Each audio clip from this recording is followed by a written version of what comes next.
Hello everybody, this is Fun Police, and we are now back after a kind of a long hiatus with the final video in the German budget deck list. And today we're going to take a look at a couple ways to take from our previous videos, which there should be something popping up on screen right now. But we looked at pretty much a deck that just you started the game 10 minutes ago. Then we took it to a deck where you bought Theaters of War or the Catalyst mini expansion, and now we are extending from there into every single card from Theaters of War, Catalyst, and also all the standard and limited cards within the thing. So pretty much only specials and elites are off limits to us. And this is pretty much as far as we can get in calling a deck budget, because after this, we essentially just have to start putting in the really good special and elites, which definitely is a place that we want to eventually reach. But for the sake of this series, this is where we will end. Now, originally, I had plans to do 3 decks. We had a budget tank aggro deck, a budget Alpine list, and then a budget burn deck. However, with more playtesting and overall seeing the new introduction of Legion, I didn't have confidence in that deck, and I don't feel like it would be a good idea to share a deck that I'm not confident would function well. So instead, we're just going to cover the tank aggro and the Alpine list for today, and there's more ways to take the list, but those either require specials or I'm not as confident in. But these 2 decks should perform pretty well, as they are essentially building off of one of the most foundational things in Germany, which is its tank aggro decks with different flavors to them. So you should perform very well, and I think it would be, if you get decent at the decks and understand the game and have got into grips with everything, it should be entirely possible to reach Field Marshal in just a couple days with these decks. They are, as high a power level as we can get while calling ourselves budget. And I think it is entirely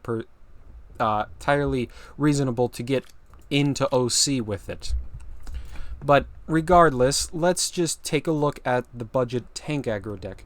So this is a German-US deck, as are our previous tank deck lists and many of our other aggro decks, as this combination is just proven to be very solid. And I do want to note that there are other allies to try out. In particular, Japan was a good ally for this deck list, but some of the cards that really enable them to be a really good ally are of higher rarities, namely specials. So that kind of limited us. But this one is kind of a tried and true method and should function very well. To quickly go over the cards, we have the 28th JÄGER Regiment. It is essentially just a 1-cost infantry, which is going to be very useful for our Panzer 35T. And then it also has that ambush, so it can occasionally be really annoying for other aggro decks to fight into. We have the 32nd Infantry Regiment. This is essentially just 4 1-drops that you always draw. Really good at just letting you develop your board while not losing too many cards in hand. Really solid. Also an infantry. We have the Panzer II-A. Really solid 1-drop tank. That blitz means that it works very well with our various buffs, and it's a tank, so it fits into tank aggro. Then we have Patrol. Patrol is kind of an interesting choice, but it is in here mainly to give us a bit of removal alongside ways to get around guards.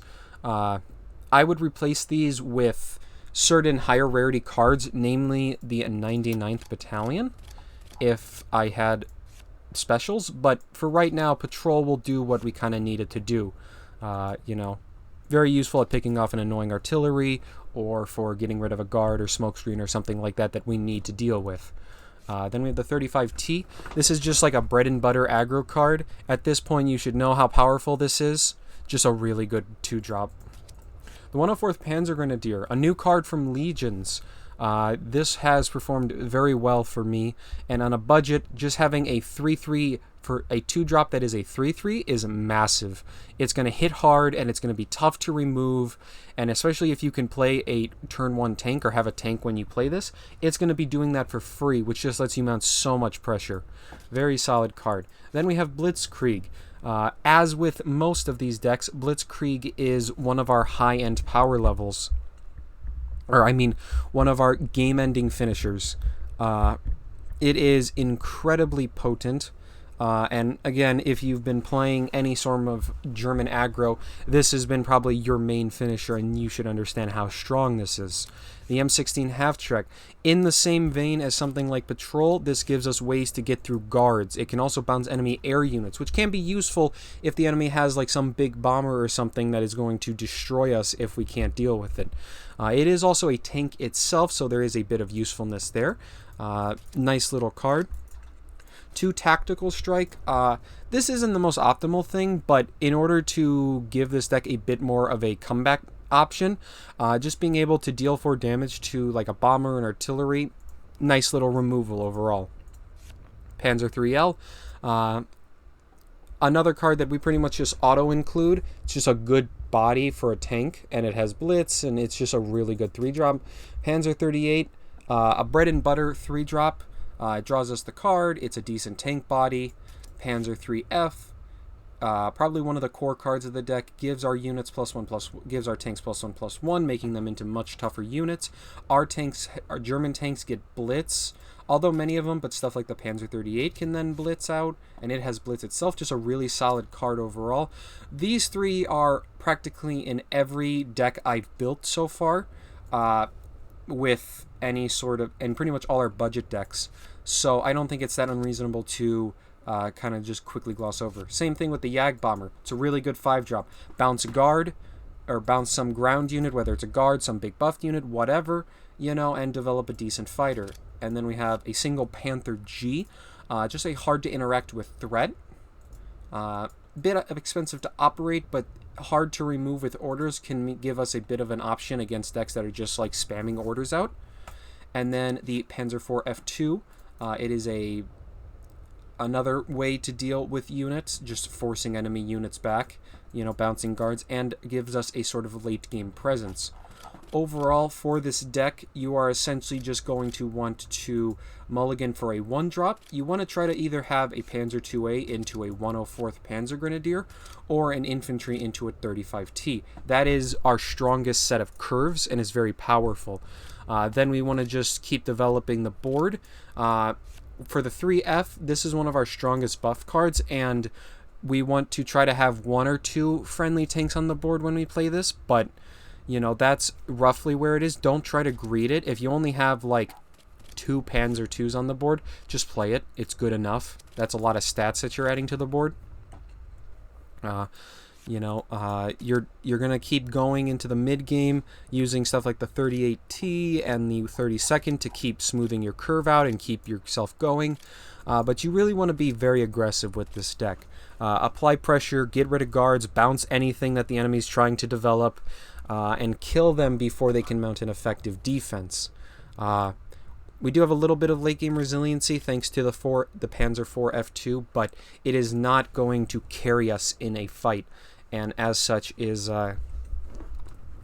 it's not going to carry us into against other late game decks. So finish the game out quickly. To be honest, most of this is very similar to the previous deck with the Catalyst mini expansion, just with a couple cards from Legions. But it plays very similar with just some stronger options included. Beyond that, you mainly are just going to want to look at the various specials. But we just want to look at the various specials. Things like the 109th Combat Engineer, the 99th Infantry Battalion, the M18 Hellcat, the M4A1. All are good options. The 22nd is probably one of the most important, as it's a draw engine for us. If you're going to get any special card, I'd recommend those for this deck. The Panzer Befelswagen 35T, or the Wirbelwind, those are other good options. Also the Panzer III-H and the Panzer III-E. These are all special cards that you should probably look to get and include in the deck. Probably putting them in over some stuff like Tactical, Strike, and Patrol, and stuff like maybe the JÄGER regiments. But yeah, so there's definitely a lot of room to improve this deck, but this should be a very powerful, aggressive deck. Then, in order to keep things rolling, we're going to take a look at the budget Alpine deck. So, this deck got a lot better with Legions coming out, as they got just a very basic thing. I'm not going to spend too much time on the cards we've already talked about, as this deck is still actually built very similar to the tank aggro, but with an Alpine flavor to it, which has some strengths and weaknesses that I'll discuss in a minute. Panzer II-A, good 2-drop. 104th Panzergrenadier, curves with the Panzer II-A, again a really good card. 3rd Alpini Regiment. This is our start to the Alpine deck, and it's so cheap that it gets the Alpine curve kicking off. It's also an infantry, which is going to be good for the 35T. Already talked about this. We have the 2nd Alpini Regiment, the other really strong curve. The 3rd Alpini into 2nd Alpini gives you a 3/3 that drew you a card. Very solid. Also enables the 35T. You know, this is just, Alpine is all about kind of building a strong board, and this is what the deck does. The Panzer III-F. The 3F is going to be buffing your handful of tanks in the list. You know, we have a pretty standard selection of them, very similar to that other deck list. BLITZKRIEG, same reasoning. We have a bunch of aggro units. We're going to just BLITZKRIEG them down. 3L, already talked about it, really good. 38T, really good. Then we have the 136 JÄGER, one of the new aggro cards for the deck, or one of the newest cards from Legions. This has given us 4 more Alpine units and also filled in our 4-drops. Really solid card if you're going down the Alpine route. Gave the deck a ton of consistency. The 6th Alpini Regiment. Further addition of Alpine, our biggest Alpine unit. It also has Guard, which gives this deck an interesting set of defensive tools, as you actually have some guards to defend yourself. Then we have the JAGDBOMBER and the F2 as our top end, again, just mainly trying to bounce stuff. If you notice, this deck is really, really similar to the other one, and that's intentional. On a budget, this tank aggro deck is probably the most consistent and strongest archetype. But the Alpine gives us a unique mid-game power where we're able to build up very, very strong boards if the enemy falls behind in removing them. Alpine can snowball very quickly and just get out of control. It's not unreasonable for, like, I've seen 136 JÄGERs to be like 7/6s or just 6/5s. You know, as we have 2 or 3 Alpines, and it just snowballs very quickly out of control. This deck is maybe a little less interactive than the other one. I would say that the tank aggro, the budget one, is better against against other aggro decks, as you have more blitz units and overall more impactful early game. But this one I would say is maybe a bit more resilient against control, as Alpine often is going to be so big it's going to get out of control against slower decks, and they're not going to have any removal to really do it. You know, like our units very quickly get out of range of like something like carpet bombing, which is something the other deck doesn't do that much. So that's some of the biggest strength for Alpine. Beyond that, I would look to include the 141 JÄGER. Really, really good Alpine unit. Another German Alpine unit. Just really good because it can't be hit by enemy orders, and it has Alpine. It's probably the biggest thing we're lacking. 22nd Infantry is another one we're missing. You know, the Whirlwind. Most of the stuff we've mostly talked about already. Lion for a Day. If you're facing a lot of really big units, Lion for a Day could maybe be a good removal option for you. But otherwise, yeah, it's mostly stuff like the 3H, the 3E, and all sorts of that we're looking to use as our, if we're looking to make improvements to the deck. So overall, for mulligans, you're looking for pretty much the similar things. The 2A curving into the 104th Panzergrenadier, or an Alpine curving into the 35 or 2nd Alpine. And then from there, you want to either try to keep building on an Alpine board or commit to a tank board and then finish the game off with a strong Blitzkrieg. So those are the 2 decks I have. But for one last little thing, let me just talk super quickly about maybe some other archetypes you can take. So another archetype that you could maybe look into going into is discard. Germany has a strong collection of discard and also draw denial. However, a lot of their best discard is expensive in terms of its rarity. Wolfpack, Airstrike, Annihilation, and the various draw denials are all going to be of special rarity or higher. Or even elites, like in the case of Hipper and the Panther and stuff like that. And overall, it's a very expensive archetype. And that goes for most German control decks. They have a lot of high rarity cards that they lean on in order to use. So if you're going to build Germany, you're probably going to want to fall into an aggro category in the early game. There is another deck list that you can look into, which is the Combined Arms, which I'm actually have a video that is going to be popping up hopefully right now, and that should link you to my current list of Combined Arms. It is a bit less budget friendly than other lists, but you can make some substitutions and it could work pretty well for you. Beyond that, you could also look into a burn deck. Again, I was going to have a burn deck in this list, but that ended up falling through. I don't think the deck is bad, but I feel like maybe it's lacking a piece right now, and overall just isn't up to snuff. It didn't feel like it was up to snuff yet, so maybe in the future we can see something, but for right now, that is mostly where we're at. I want to thank you so much for watching. I hope that the hiatus was worth it, and I hope these decks do well for you.